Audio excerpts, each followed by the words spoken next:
하나님 아버지, 참 감사합니다. 우리가 하나님을 아버지라고 부를 수 있는 그런 믿음과 깨달음을 저희들에게 허락해 주셔서 모든 상황 속에서 아버지를 부르고 또 아버지 앞에 나와 예배하며 하나님을 기뻐하고 하나님을 즐거워하며 하나님께 소망을 두는 사람이 되게 하신 것을 진심으로 감사드립니다.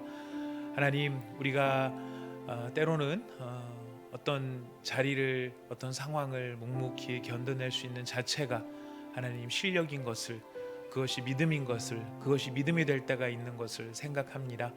하나님, 오늘도 우리 하나님 아버지 앞에 정한 시간을 따라 이곳에 함께 모이기도 하였고 또 영상으로 또 참여하기도 하고 하는 아버지 하나님, 이런 그 자리를 지키는 사랑하는 종들을 기억하여 주시고 우리 하나님께서 그 마음과 그 모든 처지와 형편 가운데 하나님의 아버지 되심에 놀라운 은혜가 우리 모두에게 임할 수 있도록 하나님께서 함께하여 주시옵소서. 주님, 저희가 오늘 또 성경 파노라마 신약으로 들어가고자 합니다. 저희가 성경 전체의 얼개를 그리고 그림을 그리면서 하나님께서 어떻게 우리를 사랑하시고 우리에게 하나님의 말씀을 주셨는지를 잘 이해할 수 있는 시간이 될 수 있도록, 그런 그림이 머릿속에 그려질 수 있도록 저희들을 도와 주시옵소서. 예수님의 이름으로 기도드립니다. 아멘. 우리 성경 말씀 한 절 읽고 오늘 성경 파노라마 신약 부분으로 들어가도록 하겠습니다. 요한계시록 22장에 있는 말씀입니다. 요한계시록 22장 10절 말씀과 11절 말씀 같이 두 절 말씀을 읽도록 하겠습니다. 요한계시록 22장 10절 말씀과 11절 말씀, 우리 두 절 말씀 함께 같이 소리내서 읽어보도록 하시겠습니다. 또 내게 말하되 이 두루마리의 예언의 말씀을 임봉하지 말라. 때가 가까우니라. 불의를 행하는 자는 그대로 불의를 행하고 더러운 자는 그대로 더럽고 의로운 자는 그대로 의를 행하고 거룩한 자는 그대로 거룩하게 하라. 아멘. 요한계시록이 기록된 이후로 이 말씀을 읽을 때마다, 이 말씀이 읽혀지고 선포될 때마다 늘 한결같이 선포되어졌을 말씀, 이 두루마리의 예언의 말씀을 임봉하지 말라라고 이야기하십니다. 하나님께서 계획하시고 하나님께서 지금 이루고 계시는 하나님 나라의 역사의 일들이 지속적으로 계속해서 이루어지고 있음을 우리에게 알려주고 계시는 말씀이지요. 비밀로 남아있는 것도 아니고 사람들에게 선포되고 알려질 수 있도록 하나님께서 이 말씀을 임봉하지 말라라고 이야기하십니다. 그리고 때가 가깝다라고 이야기하십니다. 처음에 이 말씀이 주어진 때로부터 시작해서 이제 2000여 년의 시간이 가고 있는데, 우리가 생각할 때는 그때가 참 멀고 2000년이라는 시간이 결코 한 개인 7, 80년을 살아가는 한 개인에게 있어서는 굉장히 긴 시간이기도 하지만, 또 하나님의 이 시간 감각에서는 하루가 1000년 같고 1000년이 하루 같으신 하나님의 감각에서는 이 모든 것이 늘 긴장감을 가지고 하나님의 때, 하나님의 나라가 임하는 때가 가까움을 그의 백성들이 기억하고 또 그것을 소망하며 그 때를 기다리기를 원하신다는 것을 우리가 읽어볼 수 있습니다. 이 말씀이 임봉되어지지 않고 이 말씀이 선포되는데도 불구하고 참 안타까운 말씀은 불의를 행하는 자는 그대로 불의를 행하고 더러운 자는 그대로 더럽다는 것입니다. 이 말씀이 선포되고 그 말씀이 귀에 들려지면 그 말씀이 깨달아져서 느껴지고 또 그 말씀이 마음에 다가와서 때가 가깝구나 라고 마음에 각성을 하고 그 때를 기다리면 참 좋을 텐데, 때가 가깝다라는 그 말씀을 들음에도 불구하고 불의를 행하는 자는 그대로 불의를 행하고 더러운 자는 그대로 더러움, 이런 모습들이 우리의 삶 속에서도 많이 경험된다는 것을 보게 됩니다. 그러나 소망이 있는 것은 의로운 자는 그대로 의를 행하고 거룩한 자는 그대로 거룩하게 하라라고 하는 하나님의 말씀을 따라서 우리가 의로워진 자로서 또 거룩함을 입은 자로서 하나님 앞에서 이 종말의 때, 때가 언제가 되든지 간에 그것이 우리의 세대든 아니면 한참 더 있어야 되는 일이든 간에 우리는 의로움을 받은 자, 또 거룩함을 입은 자로서 그 때가 가까움을 믿고 또 그 때를 사모하면서 우리가 이 예언의 말씀을 잘 읽고 듣고 이해할 수 있는 그런 눈과 귀가 열릴 수 있기를 원합니다. 우리가 이렇게 구약 파노라마를 하고 이제 신약 파노라마로 들어와서 이렇게 파노라마를 하는 과정, 이 파노라마는 스케치입니다. 큰 그림을 그릴 수 있는 밑그림이기도 하고 전체를 조감하는 조망도이기도 합니다. 근데 이 조망도를 그리는 것은 다른 본문 말씀을 더 잘 이해하는데 위치를 잡고 뜻을 이해하기 위해서 우리가 큰 그림을 그려보는 것인데요. 이 예언의 말씀을 여러분 임봉하지 아니하고 덮어두지 아니하고, 하나님은 임봉해 놓지 않았는데 우리끼리 내가 개인적으로 성경을 딱 덮어놓고 임봉된 책으로 만들어 놓고 안 읽는 그런 일은 없이 우리가 이 말씀을 늘 펴서 가까이 하고 이 말씀으로 힘을 얻을 수 있는 저희 모두가 되었으면 좋겠습니다. 자, 이제 우리 이제 성경 파노라마 이제 이번 주부터 시작해서 저희가 몇 주 동안 신약을 저희가 정리를 하도록 하겠습니다. 우리가 구약 파노라마, 구약의 이제 내용들로 쭉 살펴보았고, 그 다음에 이제 신약과 구약과 신약의 중간에 해당되어지는 시기, 성경에는 약 400년간의 침묵기로 알려져 있었지만 그것이 침묵기가 아니라 하나님께서 또 하나님의 일을 계속 하고 계셨다는 것을 우리가 좀 살펴보았는데요. 이제 그 침묵이 끝나고 이제 신약의 시대로 들어왔습니다. 그래서 이제 우리 신약 성경이 모두 27권인데 이 27권이 어떻게 구성되어 있고 어떻게 이 각각의 성경의 각 성경 27권의 성경이 어떤 내용을 담고 있는가 하는 것을 우리가 살펴보도록 하겠습니다. 제가 이제 저 앞쪽으로 내려가서 하도록 하겠습니다. 자, 하나님은 지금도 살아계십니다. 그렇죠? 여러분, 우리가 그 사실을 믿고 있습니다. 하나님이 지금도 살아계시기 때문에 하나님의 말씀도 지금 능력이 있습니다. 여전히 하나님의 말씀은 능력 있는 말씀입니다. 그 말씀을 믿고 따르고 의지하는 자에게 생명을 주시고 기쁨을 주시고 환난과 모든 고난과 어려움을 견딜 수 있는 능력도 하나님께서 말씀을 통해서 우리에게 주십니다. 그래서 우리가 지금 이 시대, 특별히 지금 요즘같이 참 코로나 때문에 여러 가지로 어려움이 많은 시기지만 이런 시대에 무엇으로 힘을 얻을까? 여러분, 무엇으로 힘을 얻어야 될까요? 예, 맞습니다. 하나님의 말씀으로 힘을 얻어야 됩니다. 근데 여러분, 아마 요즘과 같은 때에는 말씀을 읽으려고 해도 잘 안 들어오는다고 하시는 분들도 좀 계시는 것 같아요. 그냥 마음이 여러 가지로 좀 그냥 괜히 우울하고 괜히 좀 그냥 무기력하고 막 이런 생각이 들어서 말씀을 읽어도 그냥 재미도 없고 이 말씀이 눈에 잘 들어오지도 않고 그런다라고 생각이 됩니다. 그럴 때 어떻게 해야 될까요? 잘 안 들어오니까 덮어놓고 들어올 때까지 기다리고 언젠가 마음이 동하면은 그때 읽겠다라고 해야 될까요? 그렇지 않습니다. 그렇게 마음이 동하지 않고 눈에 잘 들어오지 않는다 할지라도 억지로라도 그 자리를 지켜내는 것이 굉장히 중요합니다. 여러분, 그게 왜 중요한지는 헬스를 해보신 분들은 잘 아실 거예요.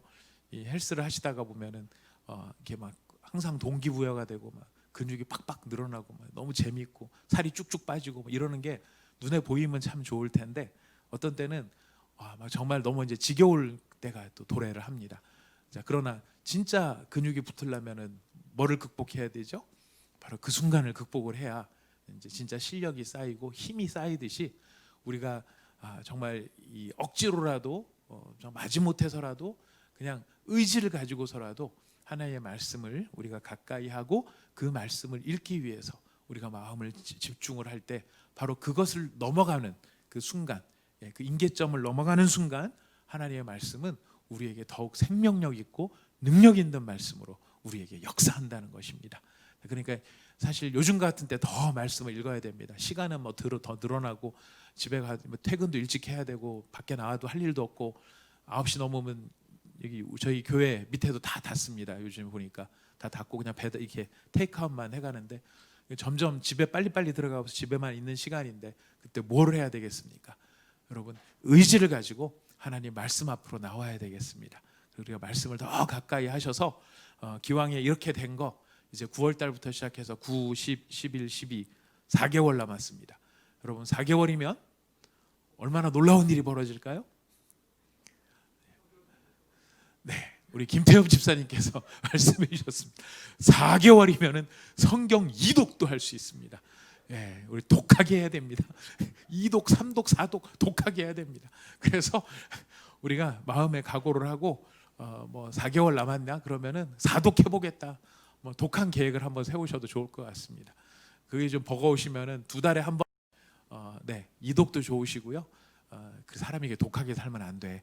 그렇다고 생각되시는 분은 4개월에 한 번 1독으로 목표를 삼으시고 여러분 한번 이 남은 기간 동안 하나님의 말씀을 더 가까이 해보시는 그런 귀한 은혜가 꼭 있으시기를 바라겠습니다. 여러분 기억하시겠지만은 우리가 이제 구약 파노라마 했었을 때 앞에서 이야기를 했었습니다만 성경에 큰 3가지 그 주제가 있다라고 말씀을 드렸습니다. 성경이 구성되어 있는 주제입니다. 원래 성경은 66권 전체가 하나로 구성이 되어 있고 그것이 예수님의 오심을 기준으로 해서 구약과 신약이 나누어졌습니다. 근데 바로 구약과 신약이 나누어졌을 때 구약과 신약의 이렇게 신약을 모아놓은 이제 39권과 27권이 모아져 있는데 그게 막 랜덤하게 되는 대로 막 이렇게 모아진 게 아니라 어떤 규칙과 주제를 따라서 모아졌다라고 말씀을 드렸습니다. 그 큰 3가지 주제가 있었는데 그 주제가 무엇이었는지 아마 기억하실 겁니다. 첫째는 역사였고요. 2번째는 체험이었고 3번째는 예언이었습니다.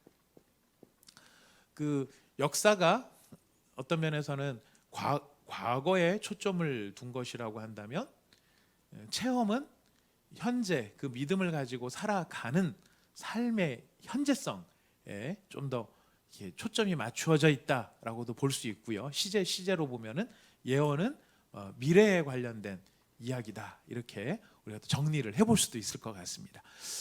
우리가 신약으로 들어가기 전에 구약을 잠깐 좀 한번 리마인드를 한번 해봤으면 좋겠습니다. 구약의 역사서가 모두 몇 권이었죠? 모두 몇 권이었냐면 모세오경 5권하고 역사서 12권하고 그래서 17권이었습니다. 그리고 체험서는 우리가 이게 분류를 그렇게 해서 그런데요. 이거 일반적으로 다른 말로는 시가서라고도 말을 하거든요.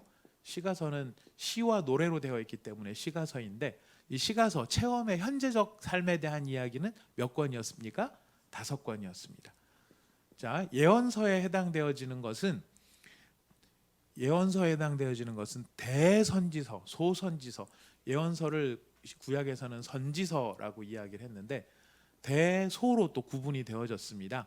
대소 구분되어진 것은 중요성 때문에 그런 것이 아니라 분량 때문에 그렇다라고 말씀을 드렸습니다. 그래서 분량이 많으면은 대선지서, 분량이 적으면은 소선지서. 예, 탕수육 대자, 탕수육 소자 이렇게 구분되어지는 똑같은 이야기입니다. 그래서 대선지서는 몇 권? 5권. 예, 소선지서가 몇 권? 12권. 참 재밌게 구성이 되어 있어요. 그래서 모세오경 5권, 시가서 5권, 대선지서 5권 똑같이 5권씩이었고 그 다음에 역사서 나머지 12권이 되어 있었고 그 다음에 소선지서가 12권이 되어 있었습니다. 자, 이렇게 우리가 갖고 있는 성경의 차례가 이렇게 되어 있어요. 그래서 이 차례대로 우리가 쭉 암송도 해봤죠. 자, 한번 그냥 소리내서 노래 가락으로 하셔도 됐고요. 그냥 한번 해보도록 하겠습니다. 5권이면은 창세기, 출애굽기, 레위기, 민수기, 신명기. 12권의 역사서는 여호수아, 사사기, 룻기, 사무엘상, 사무엘하, 열왕기상, 열왕기하, 역대상, 역대하, 에스라, 느헤미야, 에스더. 그렇게 해서 12개. 그래서 12권이 되었습니다. 자, 그다음에 제가 이게 뒤에 가서는 어떻게 하려고 그러는지 저도 잘 모르겠어요. 저도 이 뒷부분은 그냥 하려고 그러면 좀 헷갈리는데 하는 데까지 한번 해보자고요. 자, 시가서 5권은 시편, 욥기, 시편, 잠언, 전도, 아가서 이게 5권이었습니다. 예언서, 대선지서 5권은 이사야, 예레미야가, 에스겔, 다니엘. 예, 저보다 훨씬 훌륭하십니다. 자, 그 다음에 소선지서는 나머지 12권. 자, 이렇게 해서 퉁치고 넘어가도록 하겠습니다. 자, 이렇게 해서 이제 역사와 체험과 예언으로 나뉘어져 있었죠. 마찬가지로 신약 성경도 이렇게 주제별로 보면은 역사와 체험과 예언으로 나누어 볼 수 있는데, 역사는, 신약의 역사는 사복음서 4권하고 다음에 사도행전 하고가 역사에 해당되어지는 것입니다. 역사인데 흐름으로 놓고 보자면은 사복음서는 누구에 대한 이야기일까요? 예수님에 대한 이야기고요. 사도행전은 교회의 이야기죠. 교회의 역사에 대한 이야기입니다. 자, 그런데 이게 예수님 역사하고 교회 역사가 분리된 게 아니고, 사복음서는 머리 되시는 예수님의 역사라면 사도행전은 그의 몸된 교회의 역사입니다. 자, 그런데 이 교회의 역사를 주관하시는 분은 누구시죠? 성령님이시죠. 오순절 성령 강림, 이 사도행전의 역사의 주된 흐름은 오순절 성령 강림 사건이 큰 모티브가 됩니다. 그래서 이 오순절 성령 강림으로부터 시작되어진 교회가 어떻게 그 예수님께서 앞에 주셨던 말씀, 예루살렘과 온 유대와 사마리아와 땅 끝까지 이 복음이 번져가는지를, 그 주제를 따라서 쭉 기록을 해놓고 있는 것이 사도행전 교회의 역사입니다.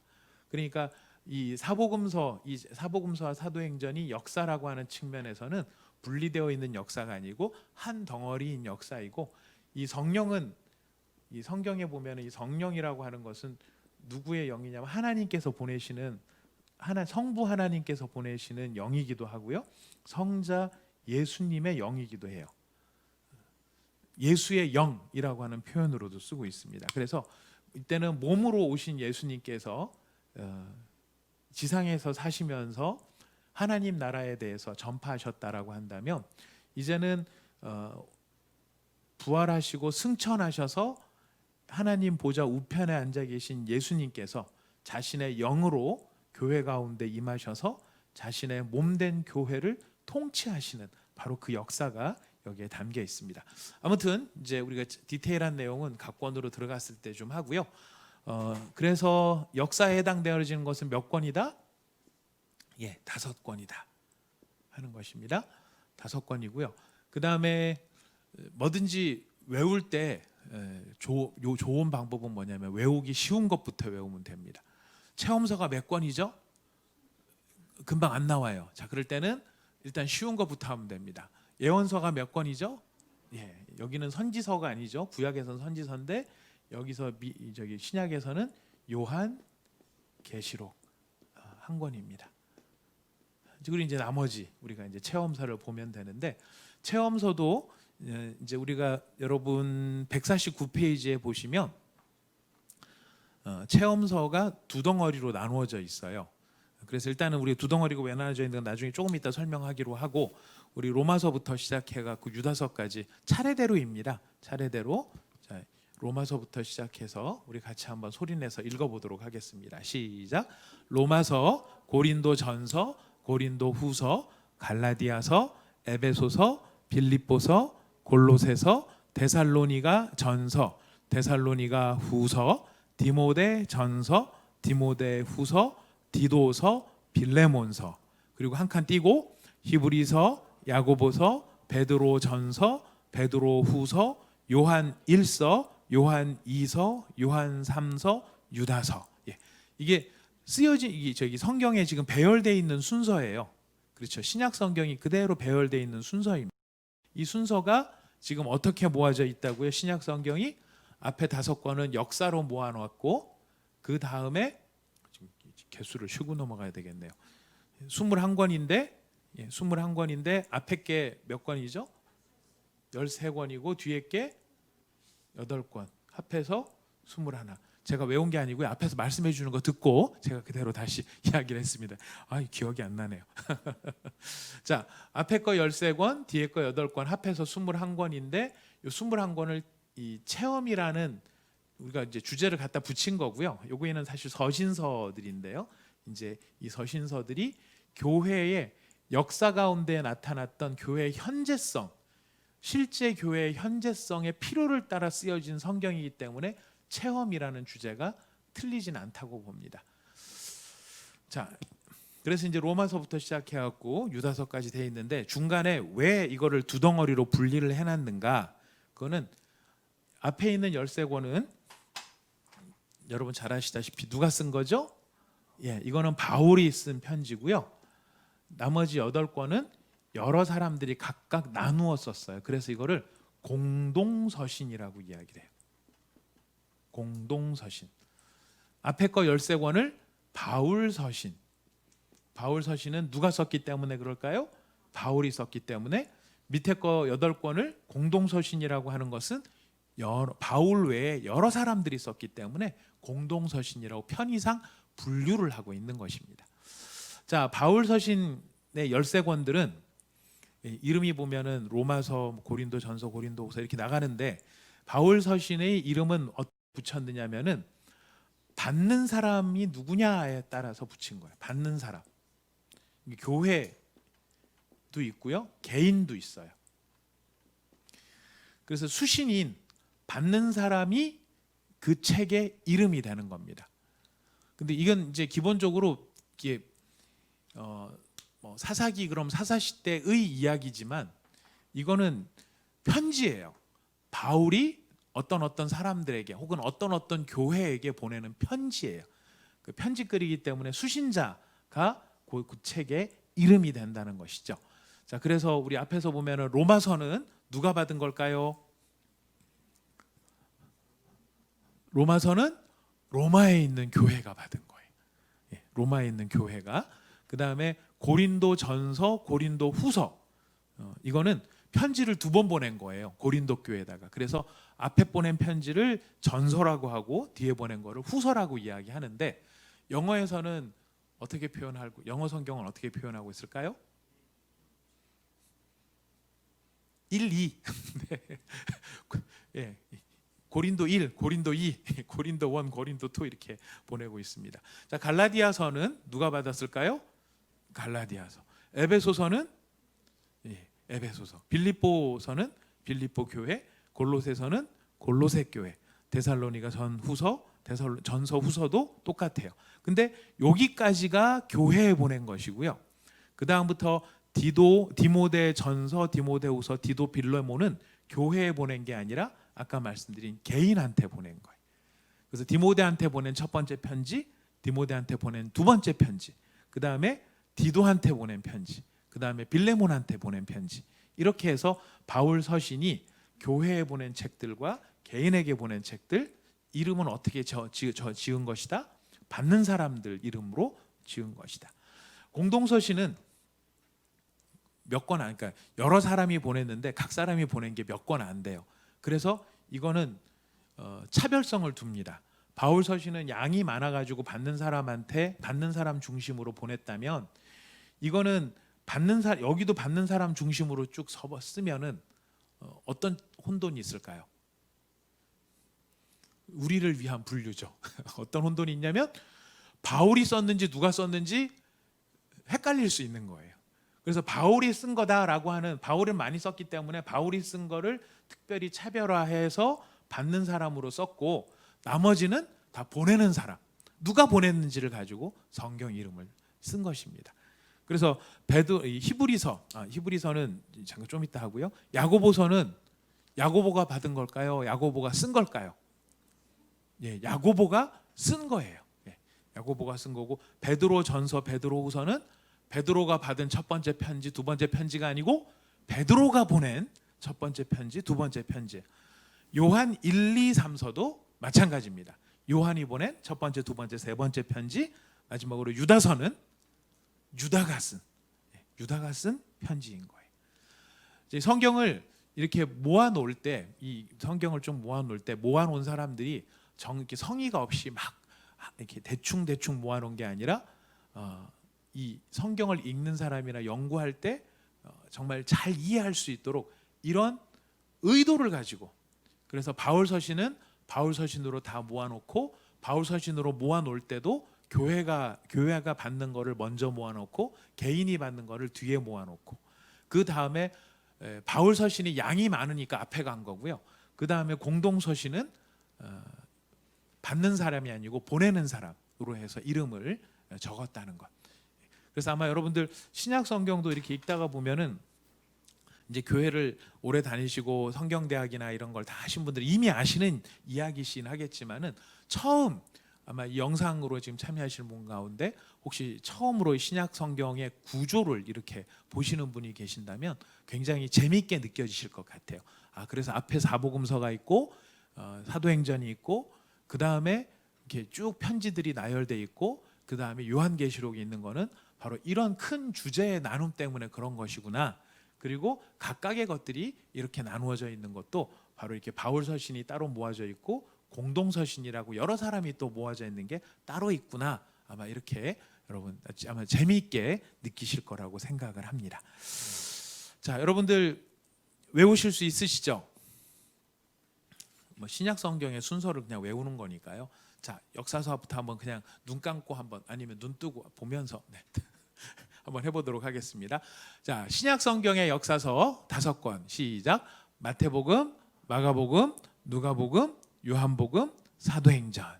그 다음에 체험서의 바울 서신 순서대로 시작. 로마서, 고린도전서, 고린도후서, 갈라디아서, 에베소서, 빌립보서, 골로새서, 데살로니가 전서, 데살로니가 후서, 디모데전서, 디모데후서, 디도, 빌레몬서, 빌레몬까지. 여기가 바울 서신. 그 다음에 이제 공동 서신 뒤에 외우면 됩니다. 히브리서, 야고보서, 베드로 전서, 베드로 후서, 요한 1서, 2서, 3서, 마지막으로 유다서. 근데 히브리서는 히브리라는 사람이 쓴 거냐 그러면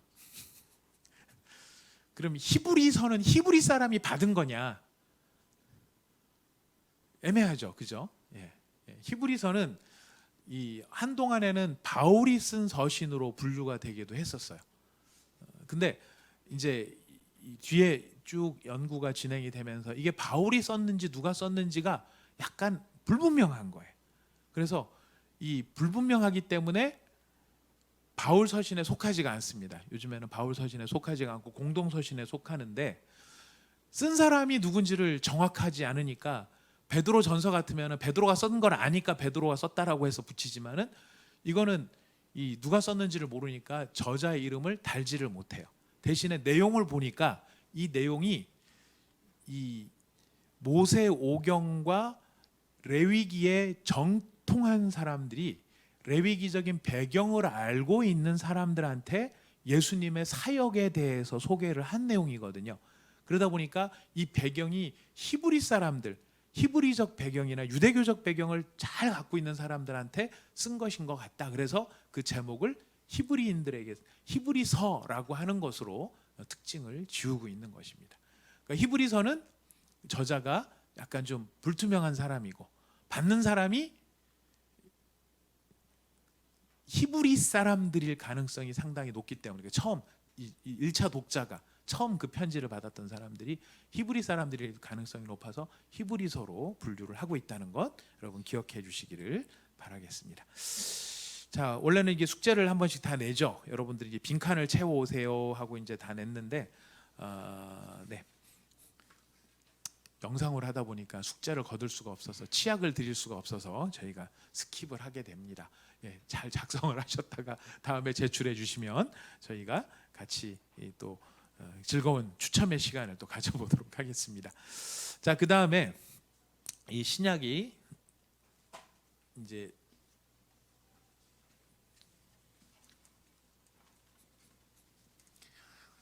구약과 비교를 해서 신약의 구성을 이해를 하시면 더 도움이 되는데요.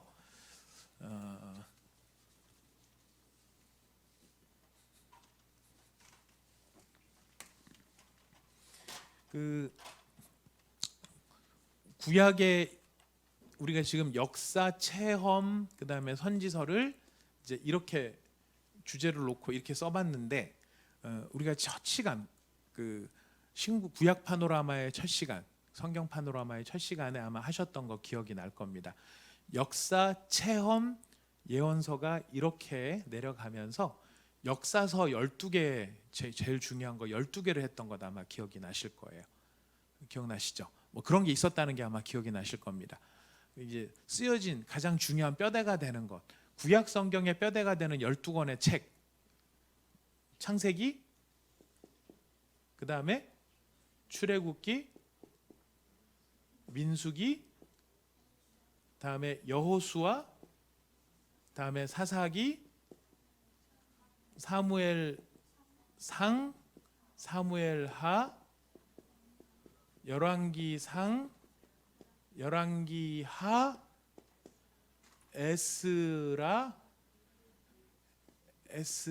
느헤미야. 예, 죄송합니다. 이게 제가 분배를 잘못했어요. 예, 부대에서 제일 군대 얘기는 그만하도록 하겠습니다. 방위가 무슨 군대 얘기 이렇게 많이 해. 자, 이게 이제 구약 성경의 뼈대를 이야기하는 거라 그랬죠. 여러분 지금 우리가 요즘 같은 때에 구약 성경을 통으로 다 한번 읽어보면 좋은데 한번 다시 읽어봐야 돼 생각하시는 분은 이 순서대로 읽으시면 됩니다. 자, 그 다음에 쓰여진 순서 위치예요. 이게 역사의 가장 큰 줄기라고 한다면 나머지 책들은 요 사이에 위치하죠. 창세기, 출애굽기 다음에 뭐였습니까? 여기 이제 레위기가 들어가고요. 민수기하고 여호수아 사이에 모세의 마지막 고별 설교 신명기. 그 다음에 사사기, 이 시대 사사기와 같은 시대에 룻기가 있었고요. 사무엘상, 사무엘하, 열왕기상, 열왕기하가 있는데 역대상하는 여기로 이렇게 나누어지죠. 역대상, 역대하. 그 다음에 에스라, 느헤미야가 있고 나머지 에스더는 요 같은 시대에 들어 있었던 거죠. 에스더. 그 다음에 요게 이제 역사서였다면 체험서의 위치입니다. 여러분 기억을 한번 지금 오래간만에 하니까 기억을 상기시켜 드리는 거예요. 체험서 5권의 위치예요. 욥기는 어디였죠? 창세기 밑에. 예. 욥은 창세기보다 더 먼저 쓰여졌다는 거 아마 기억하고 계실 겁니다. 욥이 살았던 시대는 아브라함이 살았던 시대로 추정을 한다라고 말씀을 드렸습니다. 다음에 시편은 어디일까요? 삼상? 삼하? 같이죠? 예, 시편 다윗이 쓴 것만은 아니지만 주로 대표 작가가 다윗이라서 이 시대로 분류를 하고 있죠. 그 다음에 욥기, 시편, 다음에 잠언, 전도, 아가. 이거는 누가 쓴 책이기 때문이죠? 솔로몬이 쓴 책이라 이 책의 위치는 어디쯤이에요? 열왕기상 앞부분이에요. 그래서 이 5권이 체험서였습니다. 그 다음에 선지서가 예언서가 따라가죠. 자, 예언서의 위치는 다 어딜까요? 몽땅 여기에요. 왕상, 왕하. 그 다음에 여기 몇 권? 그렇죠. 3권인가 있을 거예요. 예. 그래서 요 사이에 지금 열왕기 상하 요 사이에 무슨 시대가 더 있었냐면은 바벨론 포로 시대가 있었어요.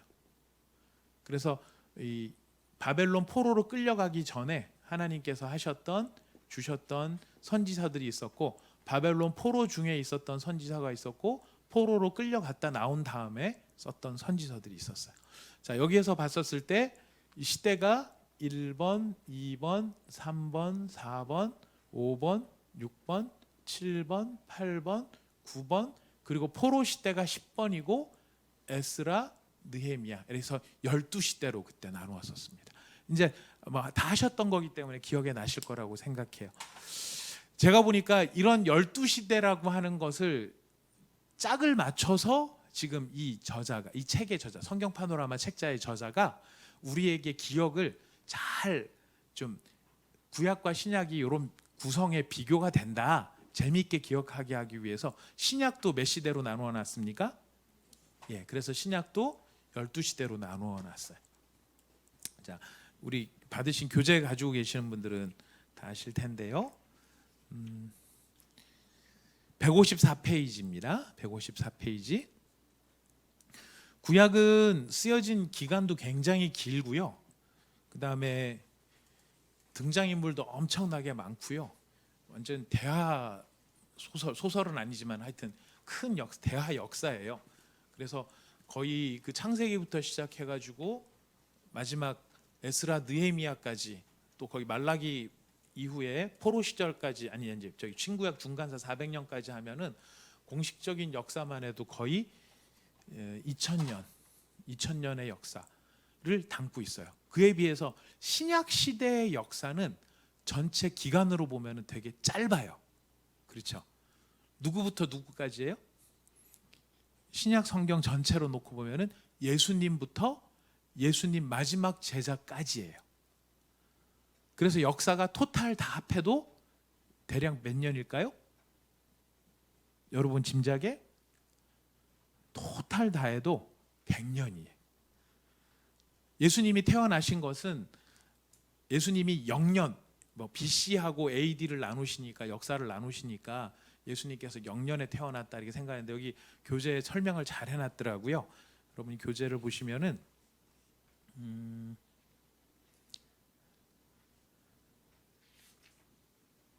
제가 미리 마크를 해놨어야 되는데 죄송합니다.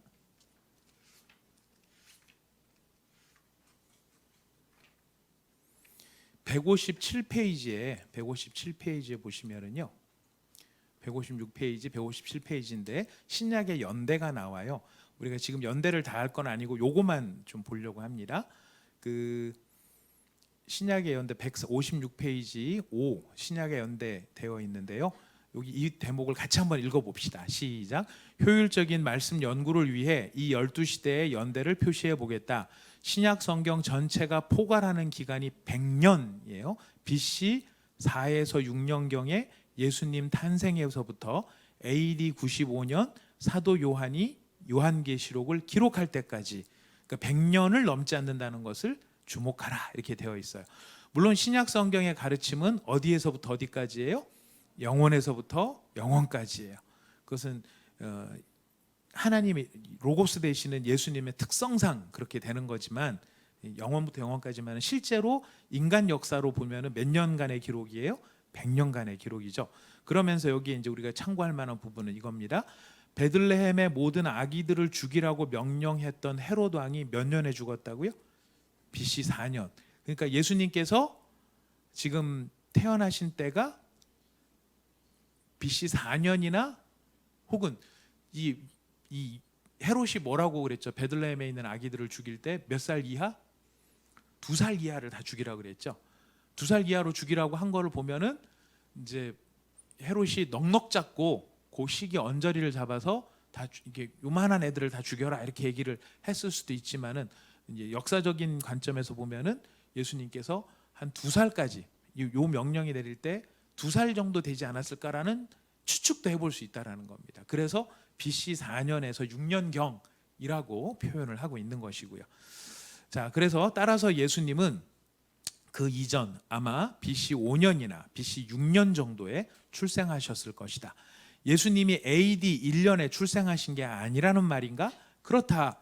그리스도의 출생 연도가 이렇게 된 까닭은 AD 525년에 디오니시우스 엑시구스, 이름 참 어렵죠. 디오니시우스 엑시구스라는 사람이 오늘 우리가 사용하고 있는 달력을 만들 때 그리스도의 출생 연도를 계산하는데 착오를 범했기 때문이다. 그래서 이 사람이 처음에 계산했을 때는 그때를 0년이라고 잡았던 것 같아요. 근데 아마 계산 착오로 인해 가지고 연도가 밀린 것 같아요. 그러니까 예수님 오시자마자 그때부터 시작해갖고 AD 1년 이렇게 시작된 게 아니고 뒤에서 이제 역사가 정리가 되면서 됐기 때문에 그렇다, 우리가 기억할 필요가 있습니다. 아무튼 이게 100년의 역사가 되다 보니까 성경 전체의 역사의 흐름도 기록도 상당히 좀 짧을 수밖에 없겠죠.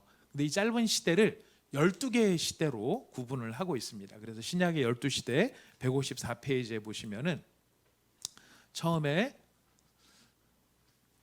마태, 그 다음에 마가, 누가, 요한, 사도행전, 이게 이제 1, 2, 3, 4, 5로 해놨어요. 근데 복음서가 네 권인 것이지 역사 순서가 차례대로 흘러가는 이야기는 아니거든요. 근데 이제 이렇게 한 이유는 어디에 있을까요? 뭘 맞추려고? 이 저자가 12를 맞추고 싶어서 그런 거예요. 그 다음에 사도행전도 그냥 사도행전이 아니고 사도행전 안에서 이제 시기를 구분을 합니다. 어떻게 구분을 하느냐면은 여러분 여기서 이제 보면 아시겠지만은 1장에서 12장까지, 그 다음에 사도행전 13장부터 15장까지, 그 다음에 16장부터 18장까지, 그 다음에 19장부터 21장까지, 그 다음에 22장부터 28장까지. 또 모자라네요. 참. 계속 제가 잘 못 나눠요. 죄송합니다.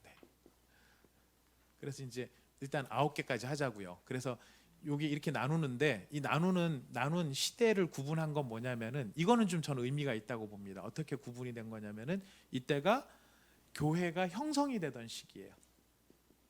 교회의 형성 시기고, 형성된 교회 이때가 이제 어디까지 역사겠습니까? 안디옥까지의 역사예요. 안디옥 교회까지의 역사고요. 안디옥 교회에서 누구를 파송을 하느냐면은 바울을 파송해서 이때는 뭐냐면은 바울의 전도 여행의 시기에 맞춰서 구분을 한 거예요. 그래서 1차 전도 여행, 2차 전도 여행, 3차 전도 여행, 4차 전도 여행까지가 지금 기록이 되어 있어요. 그럼 4차 전도 여행 끝났으면은 끝이냐? 그게 아니고 우리가 이제 사도행전 끝에 보면은 바울이 어디까지 가 있습니까? 로마까지 가 있어요. 로마의 감옥에 가 있어요. 근데 그 로마의 감옥에서 죽고 끝난 게 아니라 많은 성경학자들의 이야기는 거기서 풀려나서 바울이 성경에 사도행전에 기록되어지지 않은 5차 전도 여행을 갔다라고 이해하고 있어요. 그리고 5차 전도 여행 끝에 다시 투옥이 돼서 그때 바울이 순교를 당하는 것으로 이해를 하고 있습니다.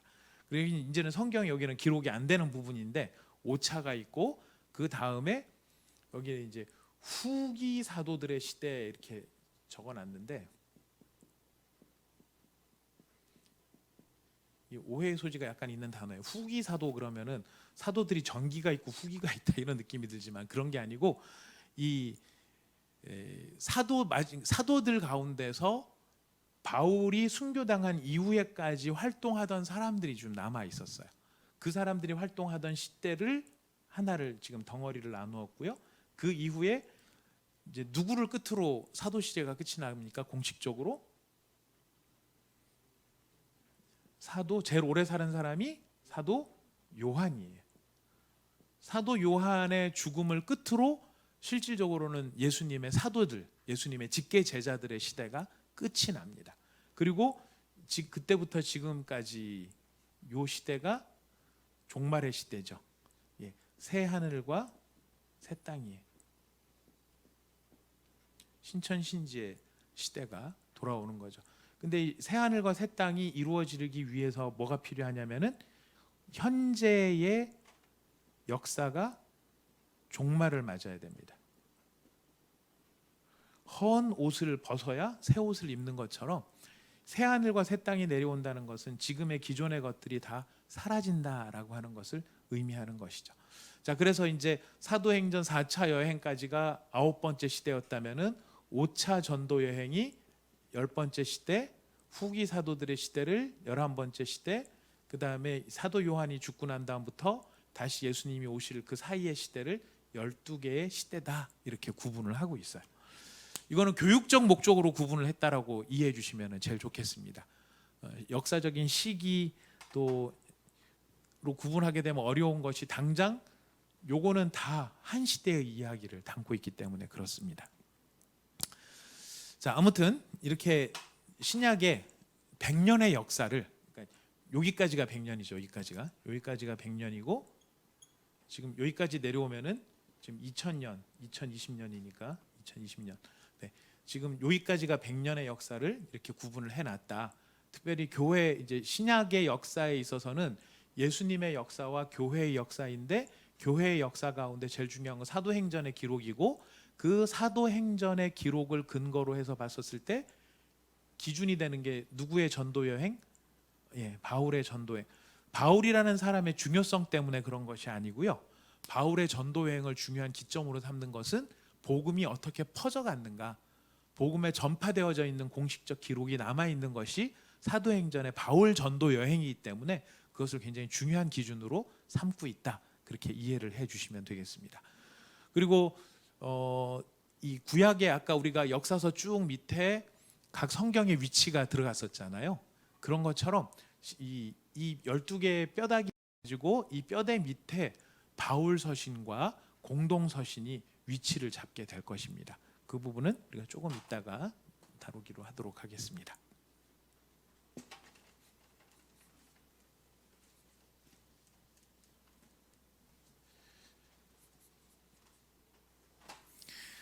자, 이 제일 많이 드는 질문 가운데 하나가 이거 얼개만 보는 겁니다.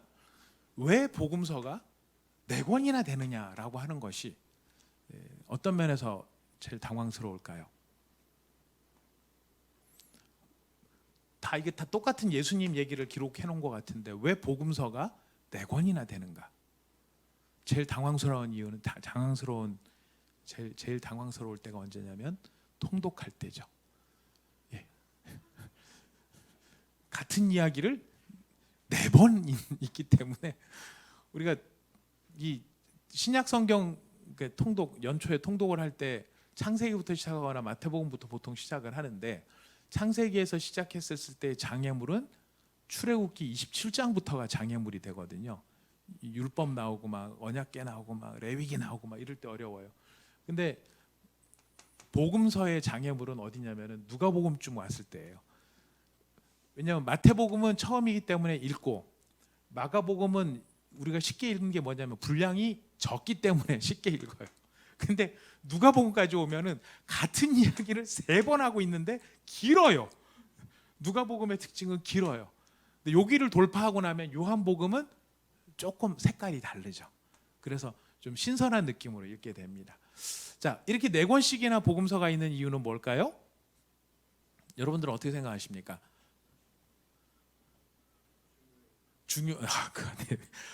맞습니다. 역시 김태엽 집사님, 네. 중요하니까 4권씩이나 있는 거다. 네. 우리가 4권이 있는 이유에 대해서 이건 뭐 나중에 하나님께서 의도하신 바가 있겠지만은 이제 우리가 이렇게 기록되어 있는 성경을 받은 입장에서 그 입장에서만 놓고 생각을 하면 이 4권의 복음서가 있는 것은 수신하는 사람들이 이거를 필요로 하는 사람들이 4개의 공동체가 있었다라고 하는 것을 생각하게 됩니다. 그러니까 우리한테는 이게 지금 현재 다 통으로 기록되어져서 우리한테 통으로 다 넘어왔지만 처음에 이것을 쓰는 마태의 입장이나 마가의 입장이나 누가의 입장이나 요한의 입장에서 봤었을 때는 이 편지를 이 복음서를 보내는 사람들이 있었을 거라고요.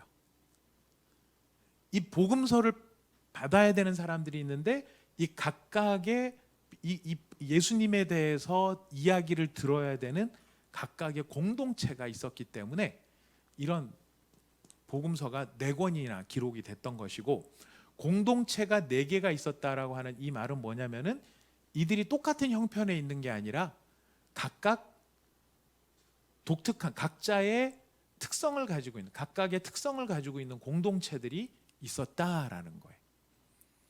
그래서 특별히 마태복음 같은 경우에는 누구를 의도를 하고 썼느냐면 여러분 생각에 누구를 의도하면서 썼을 것 같으세요? 뭐 대상으로 놓고 보면은 유대인도 있을 것이고 헬라인도 있을 것이고 뭐 이방인 퉁치는 것도 있을 것이고 여러 개가 있을 텐데 특별히 마태복음 같은 경우는 다분히 유대인들을 대상으로 쓴 거죠. 그러니까 예수님을 믿는 유대인들이죠. 예수님을 믿는 유대인들이기 때문에 이 사람들한테는 이 예수님이 어떤 분이신가를 설명을 할 때 무엇과 비교해서 설명을 하느냐면 마태복음이 참 재밌어요. 마태복음은 굉장히 의도적으로 모세 오경을 염두에 두고 이 모세오경을 잘 아는 사람들한테 예수님에 대해서 설명을 하는 거예요. 그래서 여러분 모세오경의 순서가 창세기, 출애굽기, 레위기, 민수기죠. 그때 마태복음의 앞에 나오는 이야기가 어떤 이야기하고 비교가 되느냐면 창세기의 이야기하고 비교가 돼요. 일단 예수님이 탄생하시는 족보, 이 족보를 쭉 나열했을 때 그 족보 보면서 아 그래 맞아 그 족보가 그래 그게 그 사람이 그랬어 이거를 공감할 수 있는 사람들은 이방인이겠습니까? 유대인이겠습니까? 다분히 유대인인 거죠. 유대인들은 딱 보면 아 그래 맞아 예수님이 그래 거기서부터 시작해갖고 다윗을 거쳐갖고 아 그래서 예수님이 오시는 바로 그 메시아였구나 이거를 이제 듣게 되는 거죠. 그 다음에 창세기가 천지 창조가 있고 난 다음에 아담과 하와가 창조가 된 다음에 뭐를 경험하냐면은 아담과 하와의 시험의 이야기가 나옵니다. 에덴 동산에서. 이 마태복음은요. 예수님의 족보에 대한 이야기, 예수님의 출생에 대한 이야기를 쫙 적고 난 다음에 예수님이 세례를 받으시죠. 세례를 받고 바로 어디로 가세요? 광야로 가시죠. 광야에 가서 뭐 하세요? 시험을 받으세요. 왜 예수님께서 세례를 받고 이 세례는 두 가지 의미가 있는데 대관식이라는 의미가 있고요. 그 다음에 중요한 건 뭐냐면은 예수님이 누구와 같이 되셨다는 것을 공식적으로 표현한 것일까요? 사람과 같이 되셨다는 거예요. 세례는 누가 원래 받는 겁니까? 의인이 받는 겁니까? 죄인이 받는 겁니까? 죄인이 받는 거였습니다. 죄인이 받는 거였는데 예수님이 세례를 받으셨어요. 죄인과 자기를 어떻게 하신 거죠? 동일시하신 거죠. 자기가 죄가 있어서 받으신 게 아니라 내가 죄인인 사람들하고 같다라고 하는 것을 예수님께서 세례를 통해서 이제 성육신 하심을 공식적으로 이야기를 하십니다. 그리고 그 사람으로서 첫 번째 하신 일이 기적을 행하신 게 아니라 광야로 갔어요. 순전히 어떤 이유를 위해서 시험 받으시려고. 이거는 다분히 창세기에 첫사람 아담이 만들어졌을 때, 지음을 받았을 때 에덴 동산에 있었죠. 에덴 동산에 있으면서 무엇을 받아요? 시험을 받았어요. 이 시험이 똑같은 시험이에요.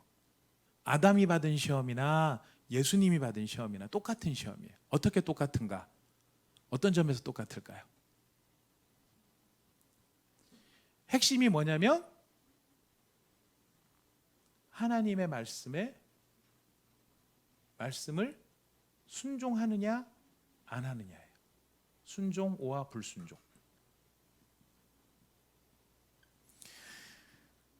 마귀가 예수님한테 찾아와서 예수님이 40일간 굶주리셨죠. 먹을 게 없어서. 그 예수님한테 요구한 게 뭐냐면은 도리변에서 떡이 되게 하라였어요.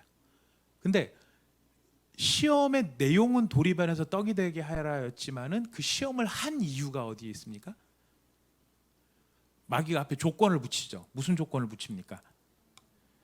네가 만약 하나님의 아들이라면 뭐를 증명하라는 겁니까?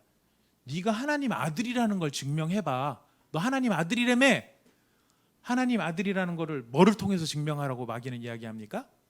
능력을 통해서, 실력을 통해서, 혹은 어떤 파워 이런 걸 통해서 네가 하나님의 아들이라는 걸 증명해봐.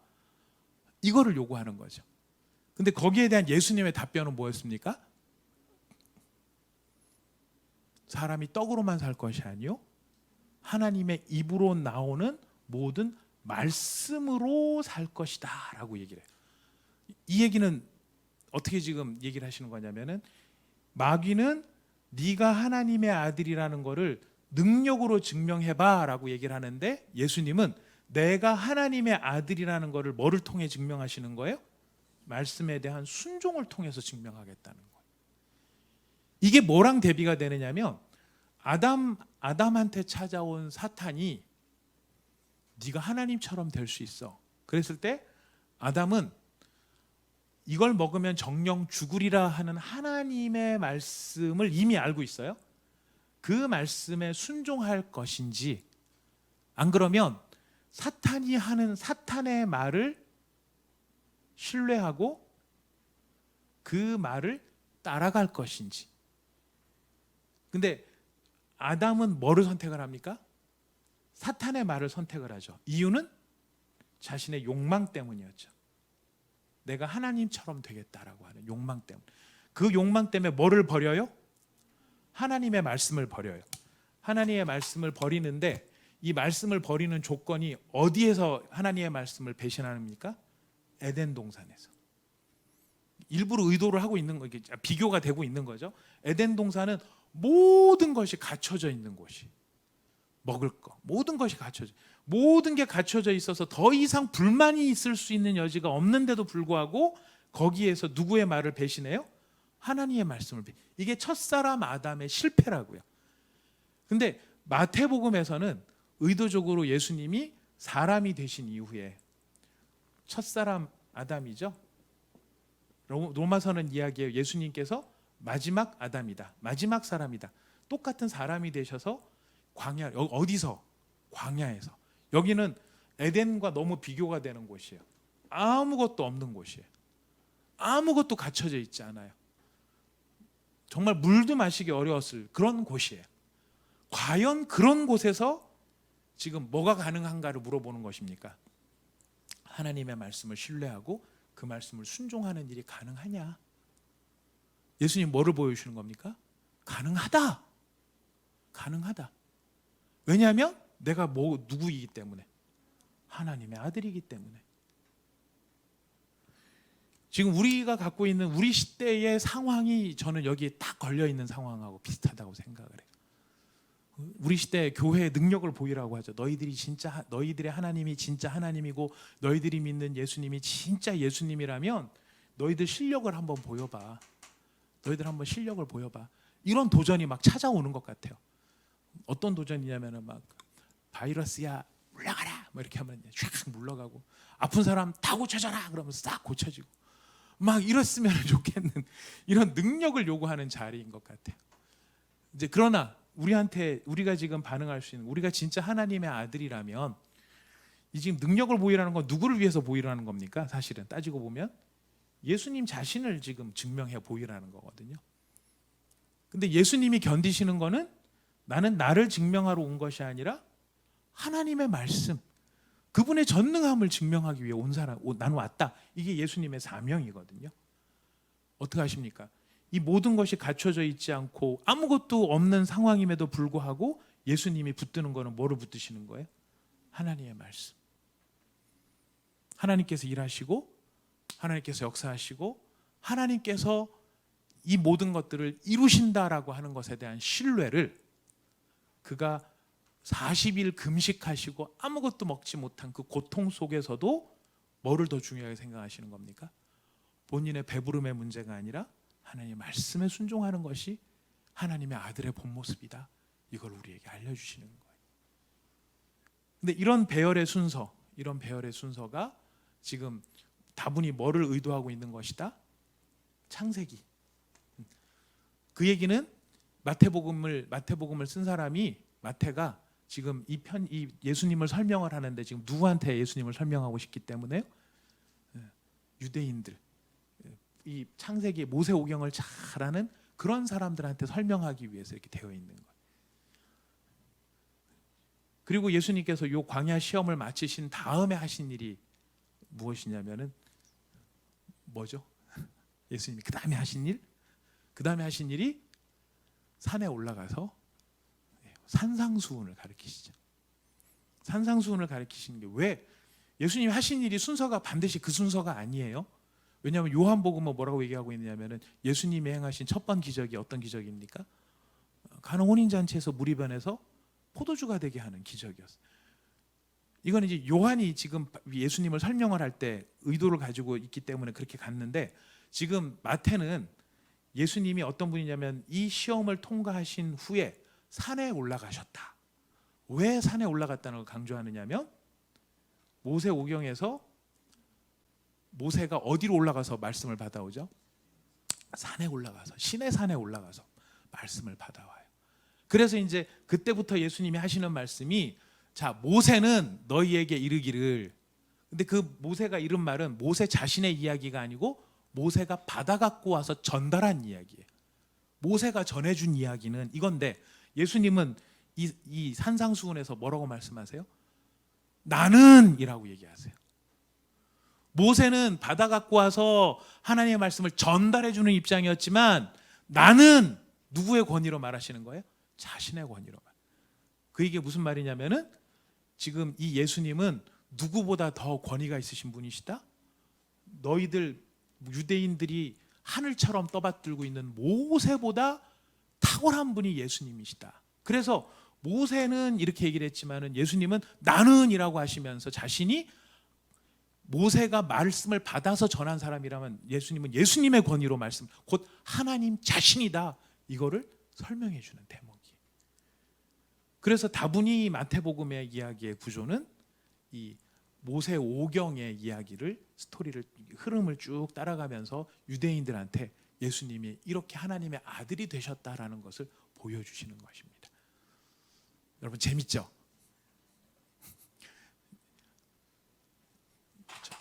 제가 할 수 있는 재미의 전부 다가 이런 겁니다. 제가 개그맨이 아니고요. 제가 성경 말씀 설명해 드리는 사람인데, 저 이게 너무너무 재밌어요. 이 말씀 속에 하나님께서, 성령께서 어떻게 역사하시고 그리스도의 영이 어떻게 이 말씀을 우리한테 전해 주시려고 하셨는지를 생각해 보면 너무너무 참 흥미가 진진한 대목입니다. 자, 오늘 저희가 이제 여기까지 일단 하겠는데요. 우리가 일단은 이 저자가 이 책의 저자입니다. 이 책의 저자가 이 파노라마를 하면서 구약의 12시대와 비교되어지는 신약의 12시대를 이런 식으로 좀 정리를 했다. 그리고 이 12이라는 거를 이렇게 왜 정리를 했을까를 생각을 해보니까 의도성이 있어요. 이스라엘의, 그러니까 구약의 백성은 12지파예요. 그렇죠? 신약의 백성은 12사도로 대표가 되는 겁니다.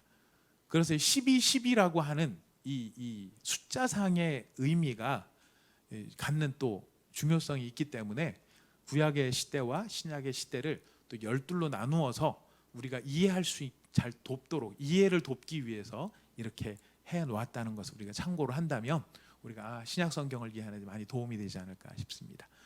자, 여러분 신약도 정리해 봅시다. 마찬가지로 큰 덩어리 3개가 있다. 뭐뭐뭐, 역사와 체험과 예언서가 있었다. 역사서에는 사복음서와 사도행전이 있고, 체험서에는 서신서들이 있는데 그 서신은 2개로 분류가 돼서 앞에 13권은 바울 서신, 8권은 공동서신, 그 다음에 이 신약의 예언서는 요한계시록 하나, 이렇게 구성이 되어 있다.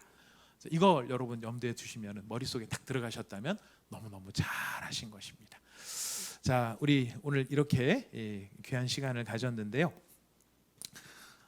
이 말씀 아까 우리가 시작하면서 강조를 드렸습니다. 이 말씀을 어떻게 하지 말아라?